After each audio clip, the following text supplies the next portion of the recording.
Someone is testing you right now. Maybe not today, maybe not to your face, but the moment they sensed hesitation in you, they filed it away. This one won't push back. And that's where it started.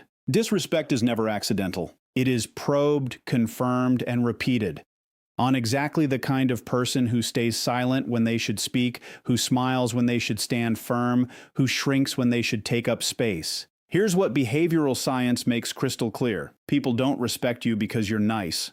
They respect you because crossing you costs something. What you're about to learn isn't aggression. It isn't manipulation. It's 5 psychologically proven ways to become the kind of person that people think twice about before testing. Because your presence is sending a message right now, whether you control it or not. After this, you will. Someone is watching you right now. Not with their eyes necessarily, but with their behavior. Every interaction you have with another person begins with an invisible test. They push slightly, they overstep just a little, they say something just sharp enough to sting but vague enough to deny, and then they wait. They wait to see what you do. They wait to see if you flinch, if you laugh it off, if you go quiet, if you look away. And the moment you do any of those things, the test is over. They have their answer, and from that point forward, the dynamic between you and that person is set, not by a conversation, not by a confrontation, but by a single moment of silence that you allowed to pass without response. This is not a theory. This is how human beings are wired. From childhood, we learn to read the environment around us. We learn where the edges are, what we can get away with, and who will hold the line. And we carry that same instinct into every relationship, every workplace, every friendship we ever have as adults. The people around you are not doing this consciously most of the time. They are not sitting in a room plotting against you, but their brain is running a quiet, automatic program in the background of every interaction. And that program is asking one question over and over again. How much can I get away with here? And your boundaries are the only honest answer to that question. When you fail to set a boundary immediately, in the moment, at the first crossing, you are not being patient. You are not being the bigger person. You are sending a signal that you either didn't notice the line was crossed, or you noticed and decided it didn't matter enough to address. Either way, the result is the same. That person's brain registers your silence as permission. Not maliciously. Not even intentionally. But neurologically, a pattern begins to form. And patterns once formed are extraordinarily difficult to break. The biggest mistake people make is waiting. They tell themselves they'll address it later, when the moment is right, when they've calmed down, when they've figured out exactly what to say. But later never lands the same way. Because the moment you delay, you remove the context. You remove the immediacy. And instead of a boundary, what comes out later sounds like a complaint. It sounds like emotion. It sounds like something they can dismiss, and they will. What a boundary set immediately communicates is something entirely different. It communicates awareness. It communicates that you are present, that you are watching, and that you are not the kind of person who lets things slide. It does not require volume. It does not require anger. A calm, direct response in the exact moment of overstepping carries more psychological weight than an argument ever could. Because calm means controlled, and controlled means dangerous in the most quiet, powerful sense of the word. Think about the people in your life that you naturally respect the most. Not the loudest ones. Not the most aggressive ones. The ones who have a certain quality about them that makes you pause before you speak carelessly around them. That quality is not mystery. It is not some rare gift they were born with. It is simply the accumulated result of every time they held their line without apology, without hesitation, and without needing to explain themselves to anyone. That is what a boundary set immediately builds over time. Not a wall between you and others, but a standard, one that tells the world exactly what you are worth and exactly what it will cost to treat you like anything less. Most people walk into difficult interactions completely blind. They feel the disrespect. They sense the dismissal. They know something is off, but they have no idea what is actually driving the behavior in front of them. So they react. They get angry, or they go quiet, or they overthink every word later that night lying in bed trying to figure out what just happened. And because they never understood the root of what was going on, they show up to the next interaction just as unprepared, just as vulnerable, and just as easy to manipulate as they were the first time. This is exactly where most people lose. Not in the moment of confrontation, but in the moment before it, when they had no framework for understanding what they were actually dealing with. Psychological leverage begins with one fundamental truth that changes everything once you really absorb it. People do not disrespect you randomly. There is always a calculation happening beneath the surface, whether the other person is aware of it or not. Every dismissive comment, every boundary push, every subtle power move is rooted in an assumption about how you will respond. They are not reacting to who you are. They are reacting to who they believe you are based on the patterns you have shown them. And that means the moment you change your patterns, you change the entire equation. When someone speaks over you in a meeting, when someone takes credit for your work, when someone consistently makes you feel like an afterthought, their behavior is not a reflection of your value. It is a reflection of what they have learned they can get away with around you. That is a critical distinction, because one of those things is about you, and the other is entirely about them and the data they have collected from watching you. Once you understand this, something shifts. You stop taking it personally and you start taking it strategically. You begin watching people the way a chess player watches the board, and not emotionally, not reactively, but with genuine curiosity about what is driving each move. You start noticing patterns in their behavior, the timing of when they push, the tone they use with you versus how they speak to others, the specific situations in which the disrespect surfaces. And all of that information becomes leverage because it tells you exactly what they are looking for and exactly what you need to stop giving them. Psychological leverage also means understanding that most people who test you are deeply uncomfortable with unpredictability. They have a script in their head for how the interaction will go. They push, you shrink. They dismiss, you over-explain. They dominate, you accommodate. And as long as you keep playing your role in that script, nothing changes. But the moment you respond in a way they did not anticipate, a pause where they expected panic, silence where they expected defense, calm where they expected anger, their entire script falls apart, and they have to recalibrate. And in that moment of recalibration, the power in the room shifts quietly but completely. This is not manipulation. This is awareness turned into action. It is the difference between being a passive participant in every interaction and being someone who actually understands the invisible forces at play and knows how to work with them. You do not need to be louder than anyone in the room. You do not need to out-argue or outperform anyone. You simply need to be more aware than they expect you to be. Because awareness, when it is genuine and deep, projects an authority that people feel before you ever open your mouth. And that feeling, now that quiet sense that you see everything and react to nothing carelessly, is the foundation of psychological leverage done right. There is a weapon that people use against you every single day, and most of the time you hand it to them willingly. You give it to them with your reaction. You give it to them with the flash of irritation that crosses your face when they say something cutting. You give it to them with the defensive explanation that spills out of you before you have even had a second to think. You give it to them every time you let what someone else does determine how you feel, how you speak, and how you carry yourself for the rest of that interaction. And the moment they have that weapon in their hands, the dynamic shifts. Because now they are not just dealing with you. They are dealing with a version of you that is already destabilized, already reactive, already operating from a place of emotion rather than intention.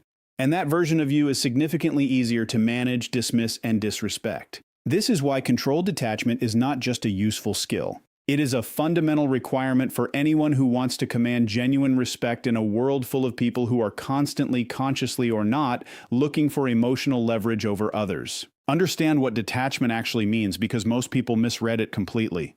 It does not mean becoming cold. It does not mean pretending you do not care or building a wall so high that nothing gets through.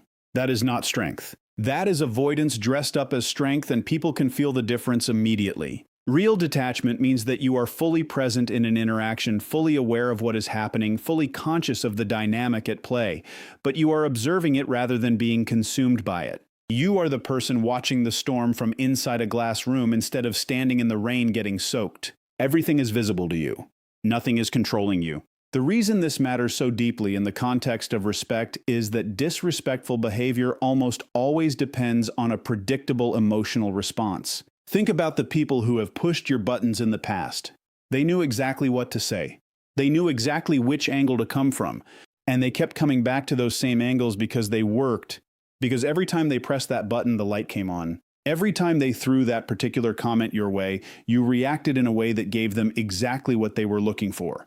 Confirmation that they had power over your emotional state. And emotional power is the deepest form of control one person can have over another. When you practice controlled detachment, you are not suppressing your emotions. You are creating space between the stimulus and your response. And that space, even if it is just 2 seconds of genuine pause before you speak or react, changes everything. In those 2 seconds, your brain shifts from reactive mode to strategic mode.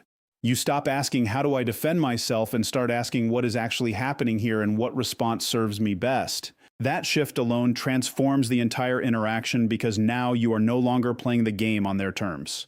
You are playing it on yours. There is also something deeply unsettling to people who rely on emotional provocation when it simply stops working. When they throw something at you and instead of the usual reaction they get stillness, calm, a measured look, and a deliberate response, it confuses them. It creates uncertainty. And uncertainty in someone who was counting on your predictability is one of the most powerful psychological positions you can occupy. Because they no longer know how to read you. They no longer know which moves work. And people do not disrespect what they cannot predict. They become careful around it. They become thoughtful. And thoughtful is just another word for respectful when it is driven by the right kind of uncertainty. There is a pattern that plays out in almost every relationship where respect eventually breaks down, and it almost never starts with a dramatic moment. It does not begin with a huge argument or a serious betrayal or an obvious act of disrespect. It begins with something small. A comment that went unanswered. A line that was crossed and then quietly forgiven without acknowledgement. A moment where you told yourself it was not worth the energy, that you were being too sensitive, that addressing it would make things awkward. And so you let it go. And then the next one came, and you let that go too. And somewhere in that series of quiet surrenders, a message was sent, not in words but in pattern, that your boundaries were flexible, that they were more like suggestions than standards, that the cost of crossing them was essentially nothing. This is how respect erodes, not in one moment, but in 100 small moments where enforcement never came. The human brain is a pattern recognition machine, and this works both ways. Just as you learn patterns in other people's behavior, they are learning patterns in yours. Every time you set a boundary and then fail to back it up, you are teaching the people around you something very specific. You are teaching them that your words and your actions do not always match. And once that gap between what you say and what you do becomes visible, your boundaries lose their psychological weight entirely. People stop taking them seriously not because they are bad people, but because the evidence in front of them suggests they do not need to. Consistency is what closes that gap. It is what transforms a boundary from a statement into a fact. And there is a profound difference between the two. A statement can be argued with, tested, ignored, and eventually dismissed. A fact simply exists. It does not require your emotional investment every time someone bumps into it. It does not need to be defended or explained or repeated at increasing volumes. It just holds, and the people around you feel that solidity even when they cannot articulate exactly what they are sensing. They feel that this person means what they say. And that feeling is the foundation of lasting respect. What consistent enforcement actually looks like in practice is far less dramatic than most people imagine. It is not about confrontation every time someone steps out of line. It is not about turning every interaction into a negotiation over your value. It is about responding the same way every time a specific line is crossed, calmly, directly, and without exception. It is about following through on exactly what you said you would do when exactly what you said would happen actually happens. The calmness matters as much as the consistency because when enforcement comes without anger, without drama, without emotional investment, it signals something very powerful. It signals that this is not personal. It is simply the way things work around you. And impersonal enforcement is far more difficult to argue with than emotional enforcement because there is nothing to grab onto, nothing to deflect, no emotional reaction to redirect the conversation toward. There is also something that happens internally when you enforce your boundaries consistently that is just as important as what happens externally. Every time you follow through, every time you hold the line when it would have been easier to let it slide, you are sending a message to yourself. You are telling your own nervous system that you are someone who can be counted on to protect your own space and your own energy. And that internal message accumulates over time into something that becomes visible from the outside without you ever having to announce it. It becomes the quiet, unshakable confidence that people sense in someone who has never made a habit of abandoning themselves to keep the peace. There is a level of authority that exists beyond boundaries, beyond leverage, beyond detachment, beyond consistency, and most people never reach it because they are too focused on defending themselves to ever think about shaping the environment around them. They spend their energy reacting, correcting, enforcing, protecting, And all of that is necessary, all of that matters, but it is still fundamentally a defensive posture. It is still you responding to what the world throws at you rather than you determining the terms on which the world engages with you in the first place. Strategic influence is what takes you from defense to architecture. It is the shift from managing disrespect to making disrespect almost structurally impossible in the spaces you occupy. Most people think influence is something you build through achievement, through titles, credentials, status, or the accumulation of things that signal importance to other people. And while those things carry weight in certain contexts, they are borrowed authority. They exist outside of you. Strip them away and what remains is the real question. Who are you when you walk into a room with nothing to prove and no credentials to lean on?